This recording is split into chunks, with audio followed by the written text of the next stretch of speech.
Hello and welcome to How Do You Drew? This is a Drew Barrymore podcast brought to you by thedrewseum.com. And sponsored by our friends at Positive Medium. I'm Anne. And I'm Ashley. Sorry, we did that 5 times, so let's do it. Hi, let's get into it, yeah? Yeah, let's get into it for another Drewsflash. Yeah, we just have lots to talk about, so, and we did a lot of research last week, you guys. If you haven't listened to our episode about Drew's former Hollywood Hills house. Please and do. It's amazing history. Go listen. Last episode. And if you just love when we talk about our involvement in Drew's life, there's some of that in there too. If you know, you know. Yeah. Good stuff. Okay. You had an amazing idea for our Patreon because we've kind of been like, what do we offer? We're going to do a film commentary, but please share your brilliant plan. Okay. So I don't even remember exactly how it started, but we've been wanting to figure out how to do Little Girl Lost. And I've been feeling like it's a lot to cover in one episode. I feel like I wanted to break it up somehow. And so we decided we're going to be releasing to our Patreon members only our kind of summaries of Little Girl Lost chapter by chapter for the next year, because next year will be the 35th anniversary of the book release. So February 1st of 2025 will be 35 years from the 1990 release. Crazy. Totally. I'm literally talking about this live with you, but what do you think about we'll release the first episode in our normal feed as a teaser and a preview, and that way people then know if you want to hear more, you got to get over to Patreon. Maybe we'll figure that out. I'm tempted to just put a little preview of it in one of our episodes, as an ad for ourselves. Okay, we'll think about it. I'm just we're going to do all the work for an episode. I'd love to just. Yes. But I will say, I feel like there's also a chance there might be more Drewsflash type episodes on our regular feed because of that. Because I'm going to be putting some energy towards that. So either way, you guys, there's going to be lots of content, but you can find even more. And Little Girl Lost, I think, is going to be neat for us to do because, obviously a lot of reasons, but I think we can dive into some of the details that maybe we didn't any of our other read-throughs. Oh, for sure. We know so much more now. Yes. We can probably make some connections. Yes, that's exactly what I was going to say. I love it. And then we are going to when we get to that 35th anniversary, we'll maybe do one episode in the main feed of just sort of talking about it all somehow, however we figure that out. I don't know. We'll figure it out. But there will be an overall Little Girl Lost episode at some point next year, but join our Patreon now. So go to patreon.com/howdoyoudrew and sign up now because it's coming up fast. Yes. Self-ad. We're doing it all. I have a follow-up, a manifested follow-up, I feel like. Yeah. In our Year in Review 1982 episode, I was talking about this mystery event where Drew was with some of her family members, and that she was pictured with the actress Ruth Gordon, who was in Harold and Maude. And I just knew that I would figure out eventually what the event was. Yes. And you found a newspaper article from 82, I believe. And it did mention what it was, and it's really cool. It was to mark the 100th anniversary of John Barrymore's birth. So what would have been his 100th birthday that year? It was on July 6th, 1982, which is right after the Barrymore stamps. And E.T. was already out too. That's right. That came out June 11th. Right? I remember thinking, how did the stamp thing come out, that thing happen in line with Drew having a movie that year? I've been is it a coincidence? And obviously in this case, it's coincidental. Yeah, I guess she couldn't have planned 100 years ago for her to be in her first big feature film right before. He couldn't have, but Steven Spielberg, he might have planned when John Barrymore was born. You know what? He's a powerful man. He's very powerful. He's a powerful man. That's why Drew feels like he's family. Because right away, she's like, you've communicated with my grandfather, haven't you?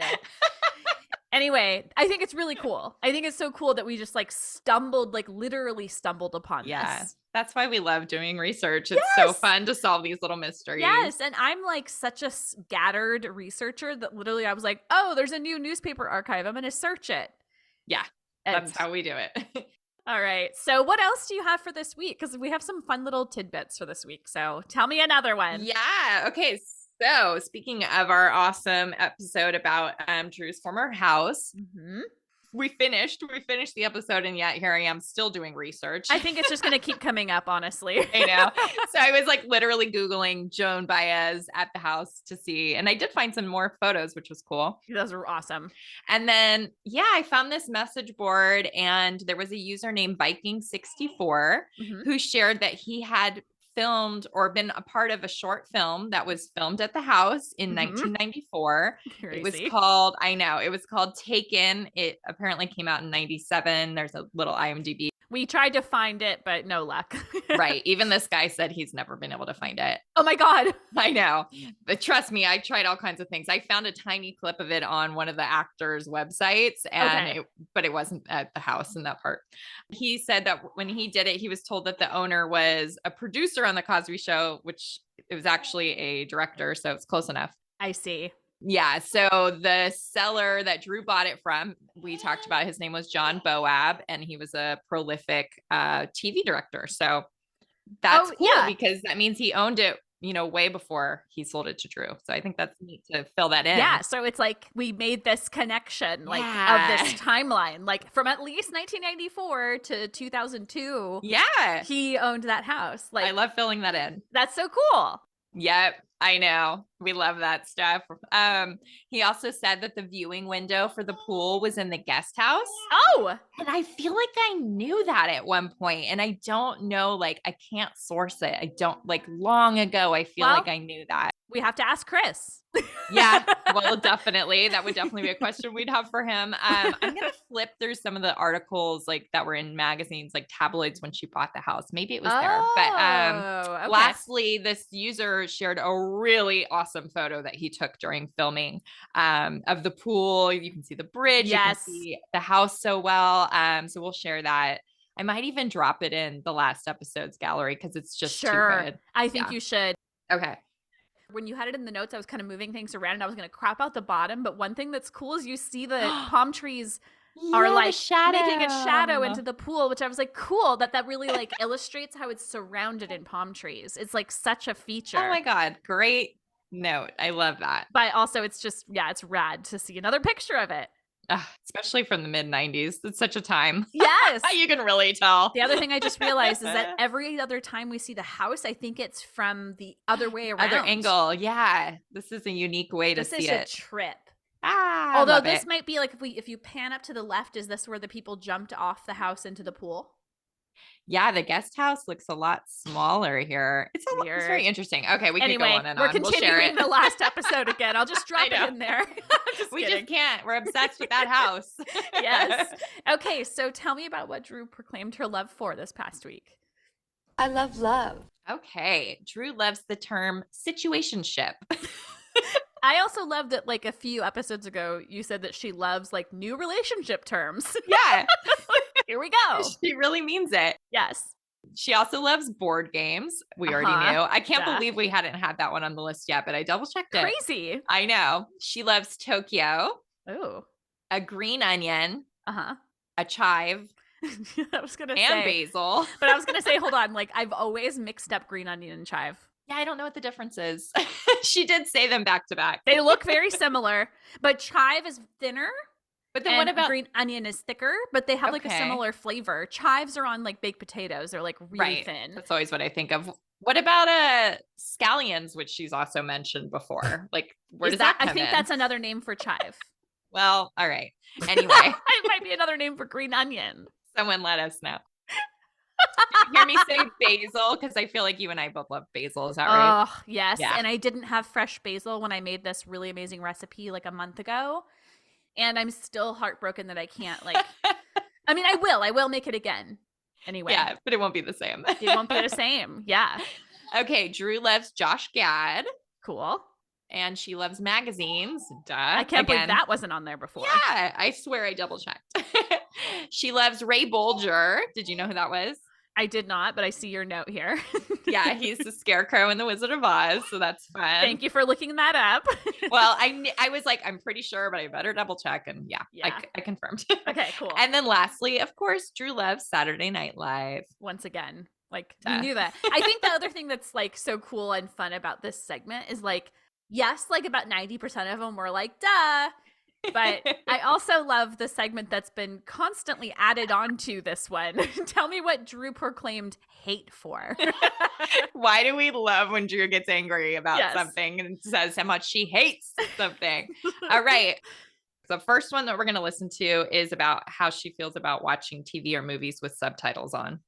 Are you a subtitle on person? Do you find, I mean, of course, I don't pay attention. I just read. Exactly. I hate it. Right? Hate it. And I just want to say she did like say that if you need them for accessibility or if you like them for yourself, that's totally fine. No judgment. I also like, I love them and I feel like I can't, like, I feel like I have a hearing problem. Well, I told you that's just a thing that people are, you're not alone in feeling that way. And it's because she feels like she doesn't pay attention to the acting and she just is reading the whole time, which I get She it. wants to like look at their faces and not Yeah. something else on the screen that you feel obligated to look at. As someone who like creates movies, I can see you feeling that way strongly. Yes, it makes sense. It makes sense. Okay, so what else we got? The other one is about QR codes at restaurants. To feel this strongly about it really cracks me up. Okay, Here we go. Because over COVID, everything became a QR code at the table. And I think that's the real crime. I hate a QR code at a restaurant. God forbid there be an inch of romance left on the planet. Let's laminate that sucker and do it from our phones. It's true. I can't with the QR codes at restaurants. And now they're dangerous. I think they were dangerous to the art of love. Now they're dangerous to our identity. Where does it end? Where does it end? I feel like at the end of that, she maybe started to do like the smirk. The smirk? Yes! I totally got that vibe too. If you don't know what we're talking about when Drew was a child actor, sometimes she'd get this little smirk on her face like she was trying not to laugh. Also, her little like ring up there felt like almost like, I'm a clown. I'm doing my little thing. Oh, like slapping the forehead. Oh my God. I love it so much. It's so good. Also, like, hilarious. Was this about like, there are some like dangerous QR codes where you're like agreeing to something by clicking on it or something? Exactly. Like people putting fake ones that are malicious. Yeah. Oh my God. Well, dangerous to the art of love. Not dramatic at all. From one, we might call that a little Drewism. What other Drewisms do we have? Oh, someone's picking up, those cool little isms that we do. All right, Drewisms. We got two good ones. I couldn't pick one because I love them both. So why not? Why do we have to limit ourselves? We don't. Maximalism. Yeah. So the first one is about, I don't really like when Drew talks badly about her body, but she is always funny when she does it. So this is about her body in winter. Okay, let's hear it. It's winter. I feel like I always turn into the Michelin Man. Does everybody know what that looks like? Yes. A human, pool floaty or a big giant stack of donuts. Literally. I never feel like I look cute in the winter. The pool floaties really got me. That's really good. Okay, and then the other one is sort of Drew. They were talking about design and Drew talks about how she's kind of too big in life, just always being told to edit in life. So let's hear that. If you do it in doses, I think it could work. So you're just saying, basically what everyone says to me about every aspect of my life. What's edit. that? Restraint is another weird word I hear a lot. Yes. I mean, these are really people coming at me edit, restraint, take it down a notch. Really? Yeah, oh, God. What does you know your how kitchen big look I am. This is about my life personality, Michaela. It goes far beyond design. So I do think that's good advice, whether in interior design or life itself, although I think I'm still going to be the stripper coming out of the birthday cake 24/7. Hello! That's who I am. I love it. Hello. Hello. That's who I am. Oh my God. That's a really cute way to envision herself. I love it. Yes. The thing I was trying to remember is really popular social media personality, Elise Myers. Like, she has this thing on her merch that says, like, if I'm too much, go find less. Ooh, I love that. It's not my problem that you find me to be too much. It's yours, you know? That's a personal issue. Yes. All right, let's do the kind comments corner. Ooh, okay. I found this really cute Instagram post. It's from the account at 50 for the Cure. Okay.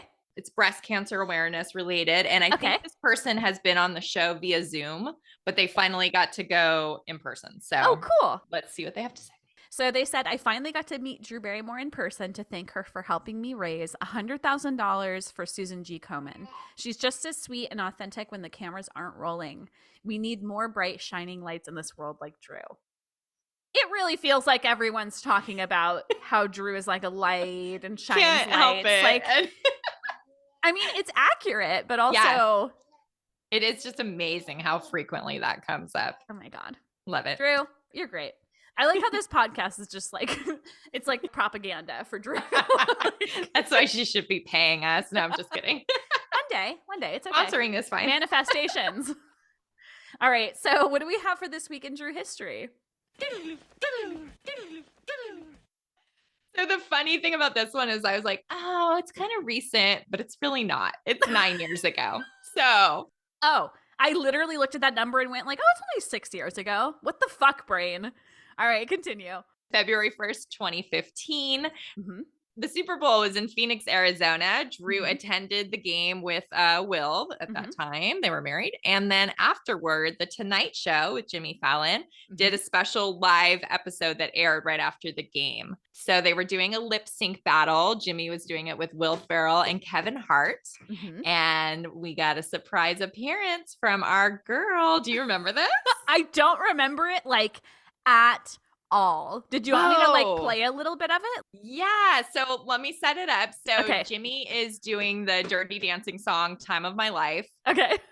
And it's a duet. And at one point he like turns around and Drew starts coming out from behind the scenes. There's a really beautiful photo of her backstage in profile before she went out. I love that one. Oh, I love it. You have that in the notes. That's so cool. So yeah, go ahead and play it and then we'll talk a little more. Okay. By Jennifer Warnes and Bill Medley. Oh, yeah. Here we go.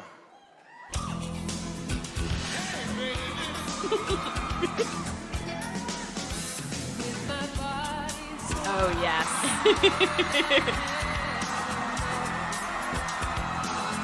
I was just going to say her arms look so empty. Oh, my God.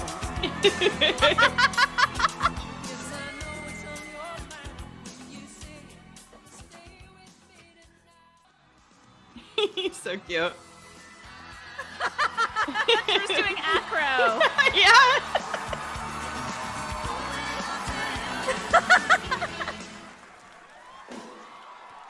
Oh my gosh. Amazing. That is so cute. So cute. It was choreographed by Robin Anton. I just want to quickly talk about that. So she was the creator of the original Pussycat Dolls burlesque show. Yeah. She dated Mick G for a while. Do you remember that?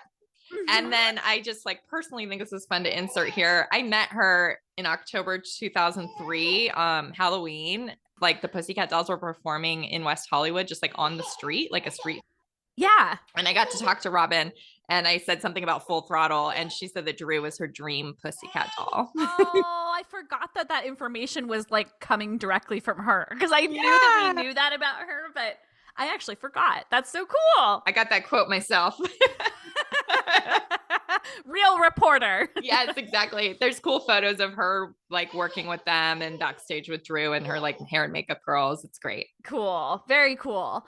We have a really cute picture of Drew and Will at the game. Yeah, I love that photo. I remember.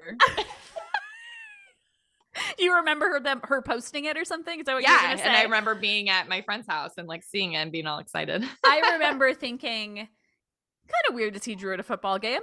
Yeah. Like, and now it seems less weird. Like she's more like, we've seen her at like basketball games a couple times and like this, like it seems less crazy. She says she likes football these days. Maybe she's just saying that to be a people pleaser on her show. I don't know. Well, she does have to talk about the superb owl for a couple of weeks, so. Howdy, Drewbies. Drewbies. We want to tell you about our sponsor, Positive Medium. We've actually been clients of theirs for at least 10 years, and they take care of all of our website needs for thedrewsam.com. They offer custom web design and professional coding, search engine optimization, marketing, and hosting. So we've been hosted by them, but we've also been able to take advantage of a lot of their expertise in these other areas as well. Absolutely. So customer service is the biggest draw for us with this company. They have saved our site literally from obliteration quite a few times. But then they also help us with minor issues in just like literally a matter of minutes. So if we have like a coding question or just like something on the back end we can't figure out, we reach out to them and we get an answer back and the issue is solved within moments. We're so excited that Positive Medium is allowing us to offer our listeners 25% off managed WordPress hosting plans using our promo code DREW, D-R-E-W, of course. And if you want to take advantage of this, visit positivemedium.com. We really, really vouch for these people. They've been so great to us and will continue to be great to us. I can only imagine. I mean, they're great by offering this to our listeners. So take advantage. Again, it's promo code DREW, of course. So, what's new with Drew? Should we hit some headlines?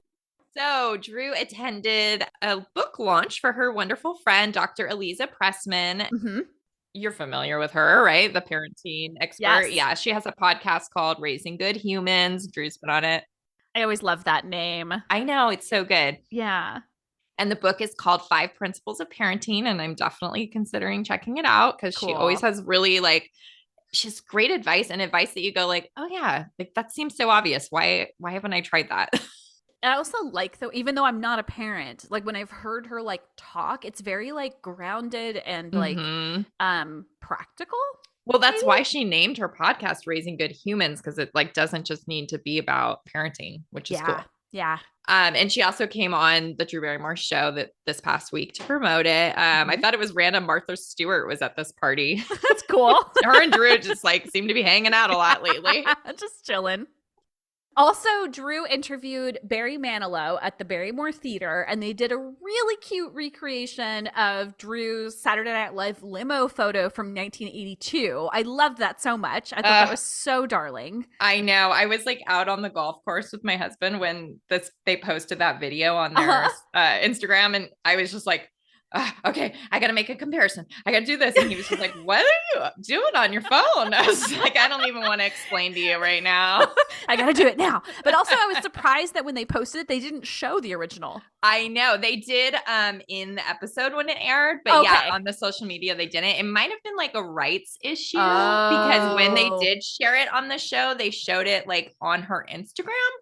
And I felt like there must have been a reason for that. It was kind of weird. Interesting. Yeah. Very interesting. But anyway, super cute, super rad. That interview, I saw little clips of it, seemed interesting. Yeah, it was good. Yeah, I need to watch more of it. But a thing that kept coming up is them talking about techno. And for some reason, that whole thing, just like the idea of them like partying together really cracked me up. Yeah. Yeah. So what else is new is basically the biggest part of this episode. Right? Yeah. And like, God, we'd love a reunion of Drew and her former cast members. And you've heard us rave? Rant? Yeah. Rave. You've heard us rave. like Barry Manilow and Drew listening to some electronic music. You've heard us rave about the Ever After reunion. So let's get into this one. Yeah. Bad Girls, which, is not one of our favorites. Can I speak for both of us when I say that? Yes. I don't remember it well enough to even have much of an opinion, but I always think of you as being like really into her look. Oh, I think it's one of her absolute most gorgeous times in her entire life. Yes. Not saying she's not beautiful lots of times, but this is probably my favorite, honestly. And I don't know. I've just never really gotten into the movie. Maybe when we rewatch it for the podcast, I'll find like a new love for it. But I was like very affected by this reunion. Yeah, it was very sweet. And also I felt like I didn't quite know how much she was impacted by what happened in that time in her life. I guess we can talk about it a little bit. You said we've talked about it before. Okay, well, first let's set up that Andie MacDowell was like the planned guest and Drew was interviewing her. And I'm like taking it with a grain of salt. Was this a surprise or not? It seemed like it. But I am also like, Drew's a producer of the show. Like, she probably needs to know some of the stuff that's going on. Anyway. Yeah, I'm curious how much of it was. Yeah, but they played it off that surprise. Mary Stuart Masterson and Dermot Mulroney were both in attendance as well. Yes. And it was pretty cute the way they were like, they would have like a neigh in the middle of the conversation and be like, another surprise?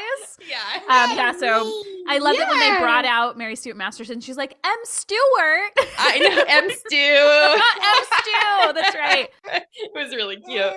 It was really fascinating Drew got emotional multiple times during it, like partially because like these people were coming out she hadn't seen for a long time, but also she talked about how she was like very scared to be seen as blacklisted at that time. And she had like so much respect for the other women she was acting alongside that she was like terrified about what would happen. She didn't want to be like seen by any of them or the audience as washed up, a has-been, but they made her feel like accepted and empowered. And she said that time like changed her life. Yeah. I love that she said, I get what I'm supposed to do with the rest of my life when she left that. I also feel like it's interesting. They don't actually say what that thing is. I think she means producing. I think so too, but it's just like, we know what that is, but it's sort of like, I think she's trying to be vague that like, basically you can get guidance where you don't think you're going to get it. You know, it's like, which I don't know. I was taking it as sort of like a message that they weren't saying, and now I'm a producer, you know, like. Yeah. But yeah, let's go ahead and introduce a couple of the clips we want to listen to. Okay. So sort of on this path, what we're talking about, she talks about the producer, Linda Obst. We've mentioned her before and how the way that she handled this very difficult shoot, they didn't really get into how difficult and like troubled this shoot was. They had, you know, change of cast and directors, and it went from being a small movie to like a huge, big budget one. And can I say something really quick in the middle of this? Is just that for some reason, I thought she had a bad time on that set. Yeah. And so to hear like that there was this like positivity that came out of it ultimately, maybe it's in hindsight that she sees like all of this like wonderful growth that happened from that, right? I think so. I do. But anyway, so she's talking about the impact that Linda Obst had on her as far as producing. And I think that, like I said, this isn't our biography, but it's so cool to hear her talking about it now and sort of saying the same things. We were in this place for 6 months, and Linda was like, we're sending you to cowboy camp, and we're going to get you into this. And she was always fixing and solving problems. And so from partner yoga. From her, I learned like, oh, this is how you run a set. Yeah. This is how you create female camaraderie. This is how you train. This is how you be a problem solver and not like, I don't know what to do. Like from you women is literally who I am today. Someone who wants to make it happen and do it with women. Like literally. So cool. So cool. I love it. I love that, like, yes, you said we've made these connections, but also like, I don't know, it's sweet to see her like talking about it like that. I don't know. I know, it's great. And then Linda sent in a video, which was so cool. And she says something very quickly that I had to rewind. And yeah, let's just hear it. Okay. Bad Girls, your executive producer. I ended up having the most wonderful time, but let's face it, weren't we all really bad girls? A number of us were actually arrested. I'm looking at you, Drew. So she says, I'm looking at you, Drew, and Drew held up her hand before she even said that. Yep. So what? Yeah, so we didn't know that there'd ever been any kind of arrest-worthy activity during the Bad Girls. Any of her life. I mean, well, we know she did things she could have been arrested for, but I didn't know she'd ever been arrested. Yes, so we're kind of doing a little bit of research about that just to see if we can find, because what could she have been doing? Like probably like public intoxication. She talks because she was underage, and she talks a lot about how she was so naughty in this episode. She says she was so naughty during filming. Yeah. So I don't know. She calls herself wild. Yeah. And that the rest of them like kind of took care of her. There's a lot of ways. Can we go deeper on this, Drew? Drew, do you want to come on and talk about it? If you're listening. Oh my God. We just dig into it because we're her historians. So we're going to find out more about that at some point. Don't worry, guys. That's what we do. Don't you worry. I love the story that she told about Dermot getting a tarantula out of her house, like that she's had a tarantula in her house during filming and she ran to him to help her. Yes. So cute. So cute. And also he's like, I don't remember that. And I think there's something to be said about somebody who like, they're the one to take care of that because it's not a traumatizing moment for them. Right. He just like moved on with his life. Yes. And then also they talked about this butterfly migration that they were right in the middle of. Drew keeps saying it's because they were like in the middle of nowhere and like right in a forest or whatever she said. And we had a picture for a long time. I don't even remember quite where we got it in our digital archive, but of Drew on the set of Bad Girls.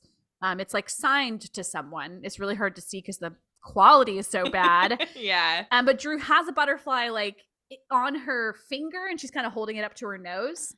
Love this photo. And so this kind of like puts those things together. I know. I was so excited about that. I remember finding this photo, I feel like when I was in college. So we're talking about like 99, 2000. That's how long this has been on the internet. It's a horrible quality. Like whoever this is who has this, like send us to it. I mean, not that they're listening, but I would love to think that they are. Yeah, it ends with, I think she wrote, "May the sun shine brightly upon your day." Oh, come so on, Drew. Drew.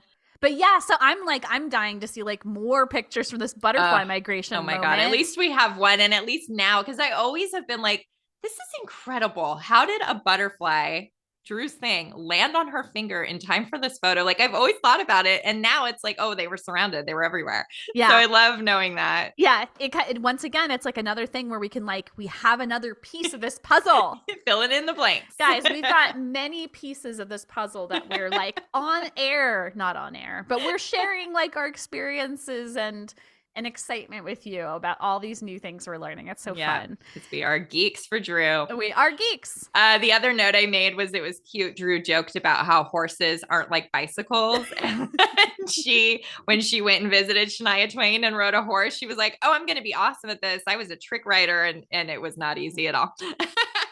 Very cute. You should all, if you have a way, watch this part of the Drew Barrymore show. It was a very sweet reunion. Yeah. Like Drew was clearly like affected. Oh, she was crying a lot. Yeah. It was beautiful.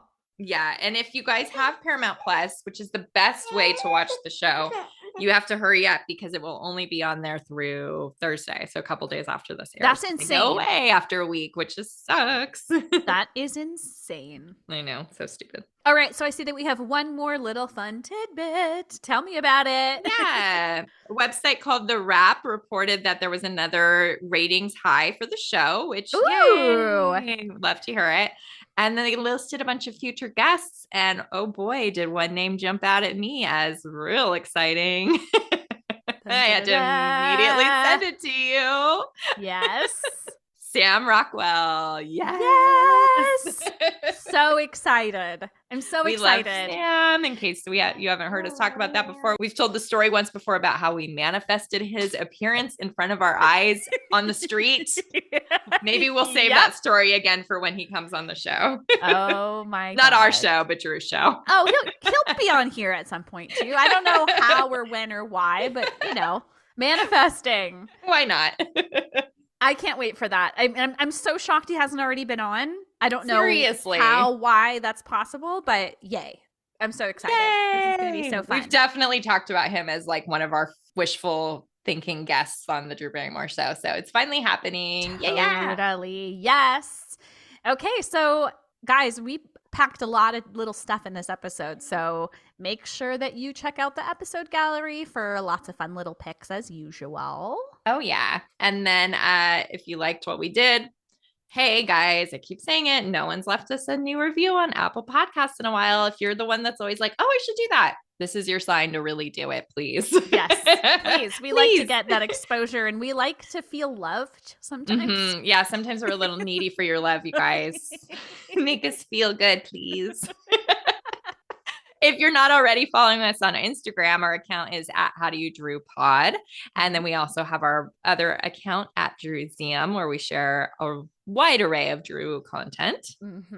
And I know I already mentioned our website, but I'm going to mention it again. Visit our website at howdoyoudrew.com, hosted on the OG, the Drewsmuseum.com. That's us. Make sure, as we plugged at the beginning of the episode, to sign up for our Patreon, where we'll be doing the Little Girl Lost chapter by chapter. Very soon too. Yeah. Yes. And we'll also have that commentary up there, soon. We're figuring it out. And don't forget to send listener mail to howdoyoudrewpod@gmail.com. My question to take us out is, if you could have any snack right now, what would it be? Oh, I'm pretty hungry right now. I have Trader Joe's. They're like version of those sort of Cheetos. They're like baked Cheetos. Oh, those are the best. I have a feeling I need to go eat some of those. Better than Cheetos. Better than Cheetos. Yep. I just said that the other day. They're so freaking good. And all right. I bought them and then I was like, no, we don't need those in the house anymore. And then the next time Jason went to the store, he bought more. I was like, shit. If anyone wants to send one to my P.O. box, send us a DM. I'll give you my P.O. box number. I forgot you have a P.O. box. Like, if anyone ever wants to send us something, we could totally use that. Start safely. plugging that at the end of the episode. Yeah. Let's just say right now. All right. Anyone out there, I mean, we're trying to get just email at this point, but you know what? If you want to send a letter, that would be fun. We would read it. Yeah. Paper. Somebody sent me an email. Someone sent me a letter. So it's P.O. Box 416, Phillips, Maine 04966. Just write it out to How Do You Drew? That'd be so cool. I mean, come on. If you want to send me some chili mango from Trader Joe's, anyone out there? Oh, yeah. So what's your snack? That's what I'd want right now. Okay. Chili mango? It's like dried mango with like chili Got all it. over it. Yeah, I know what you mean. I love their dried mango too. TJ's, you can sponsor us. Yeah, sure. Yeah, why not? I mean, I'm not going to say no. All right, everyone. We'll see you next Tuesday. Thank you for listening. Thank you. Bye-bye. Bye-bye.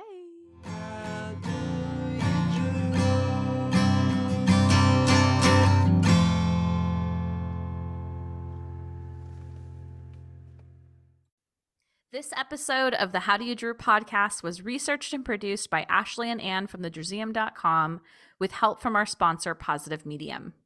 Special thanks to Matt Costa for our lovely theme song, Roxy Prima for our adorable logo, and last but not least, Drew Barrymore and all the Drewbies who love her. We do this for you. Thank you.